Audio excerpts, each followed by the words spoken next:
Bismillahirrahmanirrahim. Assalamualaikum warahmatullahi wabarakatuh.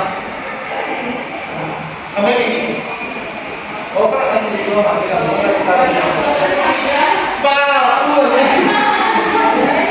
hati bisa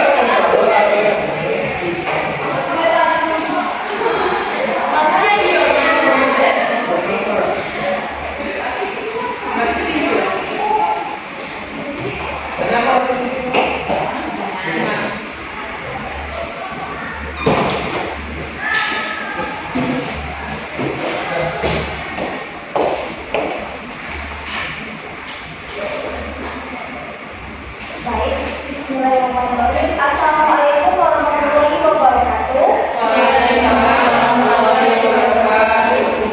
Sebelum kita mulai kegiatan layanan kita pada hari ini, baiklah kita berdoa terlebih dahulu menurut keadaan yang tadi kita masing-masing berdoa dimulai.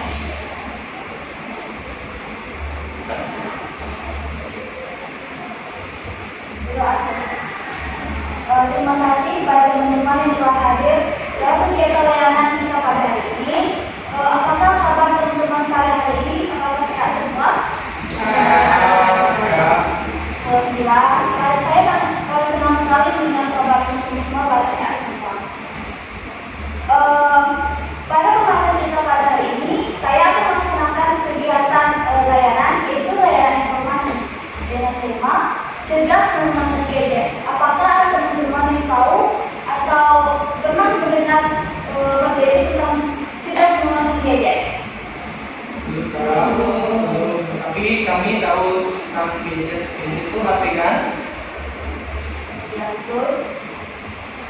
Bagi para belum tahu apa itu cerdas menggunakan gadget, bagaimana cara mengatasi gadget secara baik? Belum. Baik. Sebelum kita mulai pada kegiatan dalam layanan kita pada hari ini, apakah teman-teman semua sudah siap untuk melaksanakan layanan informasi pada hari ini? Baik, langsung saja ya, dengan pengertian cerdas menggunakan gadget ini. Jadi gadget itu mungkin dikatakan juga tadi, yaitu sama dengan telepon atau telepon atau handphone. Jadi gadget itu adalah sebuah perangkat telekomunikasi elektronik yang mempunyai kemampuan dasar yang sama dengan telepon, akses lain, sehingga operasional kami dapat dibawa kemana-mana dan tidak perlu disambungkan dengan jaringan telepon menggunakan kabel. Selain itu, gadget dapat diartikan sebagai suatu perangkat alat canggih yang di dalamnya terdapat berbagai aplikasi. Aplikasi ini sendiri kemudian dijadikan sebagai sumber informasi, jejaring sosial, hobi, kreativitas, dan masih banyak lagi. Alat teknologi ini juga mempermudah seseorang untuk berbagai aktivitas melalui aplikasi yang terhubung dengan koneksi internet. Maka hingga saat ini gadget membantu kebutuhan manusia. Contohnya saja pada penjualan barang, membeli, mencari teman, dan bekerja. Jadi gadget merupakan perkembangan teknologi komunikasi memiliki banyak fungsi. Apakah teman-teman semua sudah mengerti apa itu pengertian dari gadget? Apakah bisakah teman-teman menyimpulkan apa sih pengertian dari gadget itu sebenarnya? Setelah saya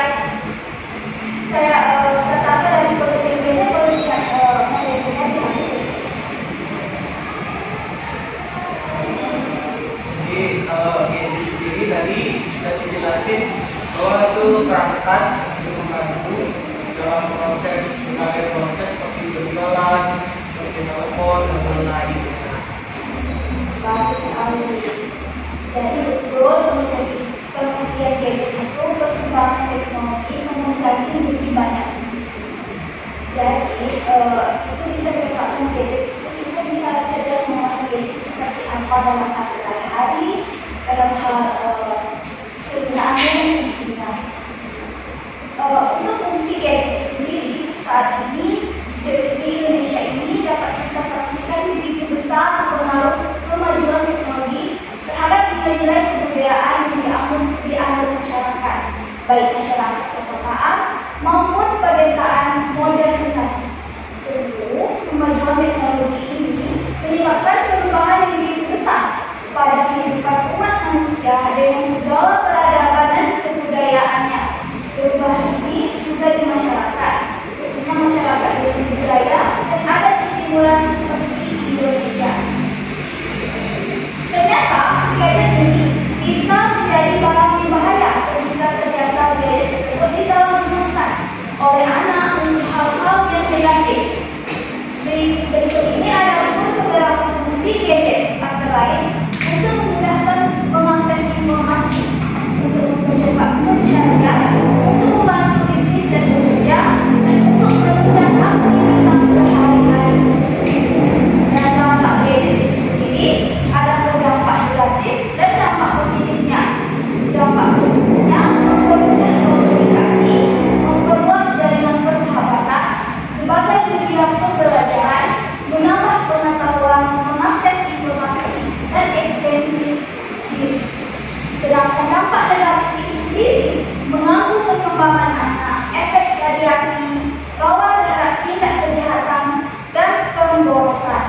Cara bijak yang kita menggunakan gadget itu sendiri, yang pertama, matikan gadget saat pembelajaran berlangsung agar tidak mengganggu konsentrasi belajar. Dua, ketika berada di rumah, sebaiknya mengatur waktu sebaik-baiknya antara belajar dan menggunakan gadget. Yang ketiga, belajar sebaik mungkin agar tidak sampai menggunakan gadget saat ujian.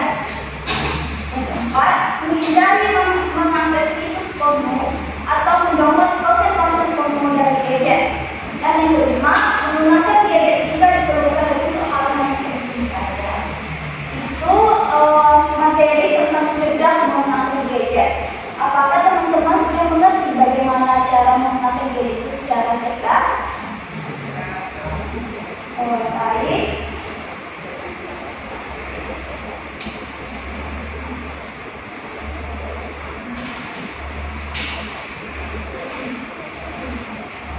Dari penyampaian materi yang telah kita sampaikan tadi, apakah ada dari antara teman-teman semuanya yang bisa menyimpulkan dari pengertian, dampaknya, tujuannya, dan fungsi tadi dalam cerdas menggunakan gadget tersebut? Apakah ada silakan memberikan tanggapan?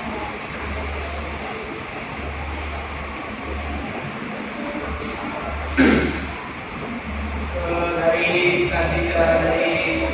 informasi yang diberikan, adapun dampak dari penggunaan gadget tadi ada dampak negatif dan dampak positif. Nah, ini merupakan informasi yang sangat kami butuhkan dalam proses pembelajaran, karena tadi ada dampak positif itu membantu dalam belajar, kemudian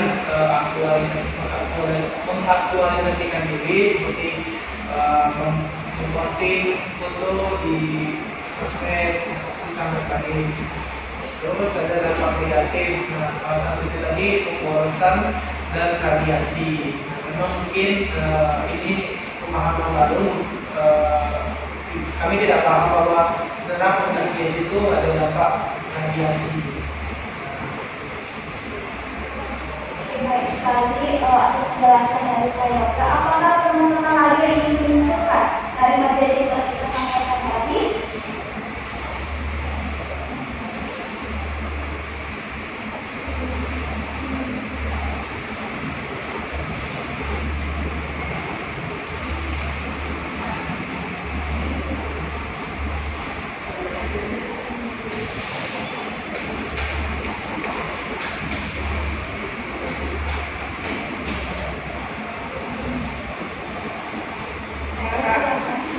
Jadi dari yang kasih tahu tadi, kami dapat informasi baru bahwa ternyata main gadget terus itu nggak baik juga. Ada dampak negatif dan positifnya dalam kehidupan sehari-hari, dalam belajar. Ternyata alasan kami tidak fokus saat belajar, yang besar itu terjadi karena gadget yang kami pakai. Kami tidak mengaktifkan gadget saat kami sedang belajar, dan juga banyak sekali sekarang hal-hal negatif yang terjadi di gadget, seperti yang kakak sampaikan tadi. Banyak situs-situs yang seharusnya tidak kami akses, membuat itu berdampak pada kehidupan sosial. Mungkin kami sebagai perempuan tidak dihargai oleh lawan jenis karena dampaknya dari situs tersebut. Saja Kak. Terima kasih, baik sekali penjelasan dari kita. Berarti semua teman-teman ini sudah memahami bagaimana cerdas menggunakan media. Sudah. Baiklah.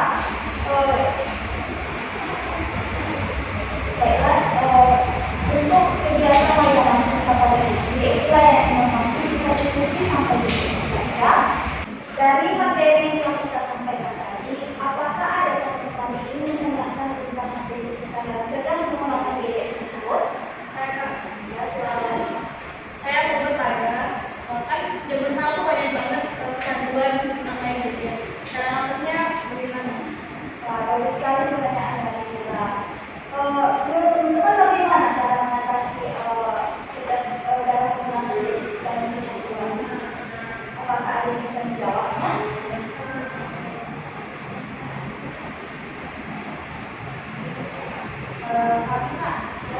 Kami mau cerita dulu pengalaman pribadi.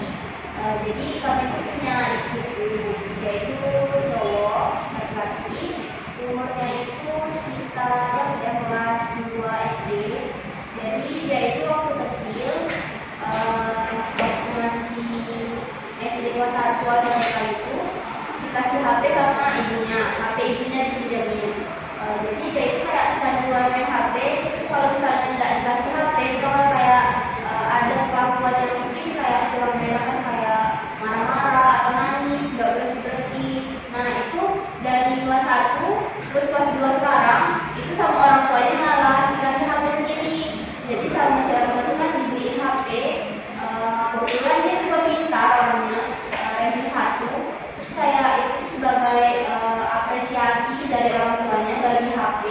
Tapi mungkin menurut saya itu kayak salah, karena umur itu kan belum paham tuh cara main HP yang benar gimana, isi konten-konten yang bagus itu gimana. Karena kan HP sendiri nih, kalau HP orang tua kan mungkin bisa dikasih YouTube Kids atau gimana gitu kan. Itu pun si anak nonton YouTube kayak nonton orang main games, kayak tahu kan orang main games itu kayak orang kasar, kotor gitu kan. Mungkin cara kita atau kayak cara mungkin keluarga yang tahu gimana juga cara mengatasinya biar si anak itu ngerti kalau misalnya HP itu nggak bisa harus beli gitu, atau waktunya juga untuk belajar. Jadi mungkin kalau menurut saya isi waktu luang selain dari main gadget, kayak mungkin ajak anak ke taman untuk bermain bola ataupun bermain permainan lain yang mungkin bisa mengisi waktu luang dari anak daripada anak tersebut bermain gadget. Nah mungkin di situ bisa menjadi salah satu solusi. Berarti di sini peran orang tua mampu harus mengikuti bagaimana keinginan anak ketika anak di rumah maksudnya. Jadi mungkin mengisi waktu luang bisa menjadi solusi untuk terhindar dari dampak-dampak negatif dari gadget atau mungkin tadi kecanduan game online. Jadi dari situ terus mungkin selain itu mungkin boleh ikut organisasi lain, contohnya kayak karate, terus taekwondo, terus organisasi hobi, catur. Nah dari situ kan bisa menghindari dari anak untuk memakai gadget berlebihan. Mungkin itu jadi solusi, atau mungkin ada lain solusi lain. Tadi kan yang juga bilang kayak itu kan anak kecil dari yang masih baru masuk sekolah kan gitu. Nah mungkin dari yang juga sampaikan tadi itu juga sangat bisa membantu gitu. Nah untuk orang tuanya mungkin sedari kecil anaknya jangan diperkenalkan dengan gadget. Maksudnya boleh diperkenalkan, cuman jangan terlalu diperkenalkan kalau dia nangis kasih gadget dari dia gitu. Tapi boleh dikasih gadget itu disesuaikan dengan jamnya. Kadang kan sekarang orang tua lagi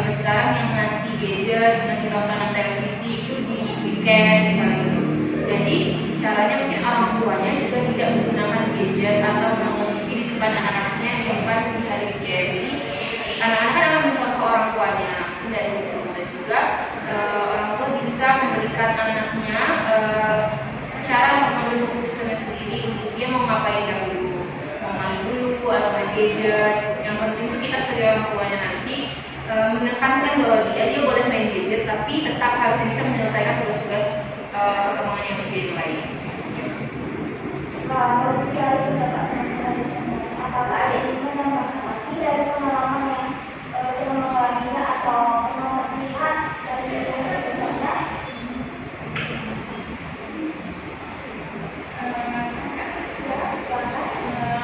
Kalau yang kemarin, dia kecanduan dalam game. Jadi dalam satu hari itu dia bisa nggak makan, seharian itu di rumah hanya main game, nggak ngapa-ngapain.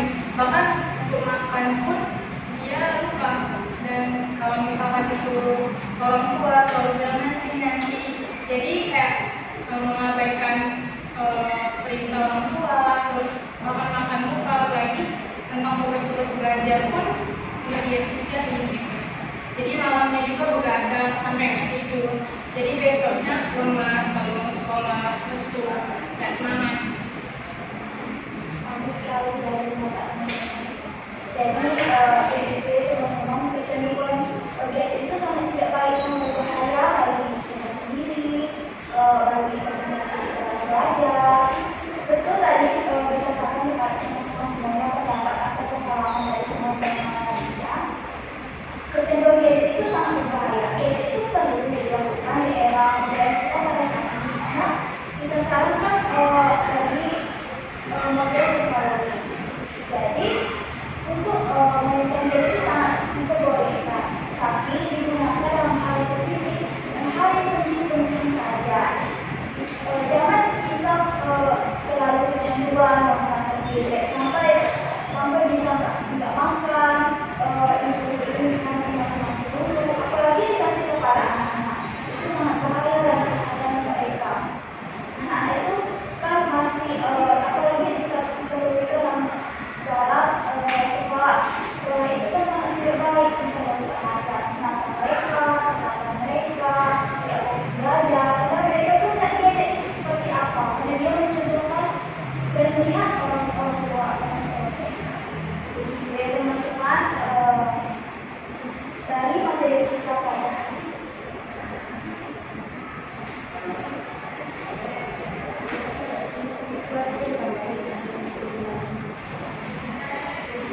Dari kesimpulan tadi, adakah bisa teman-teman menunjukkan dari pengalaman teman-teman sendiri bagaimana menggunakan gadget itu seperti apa? Boleh?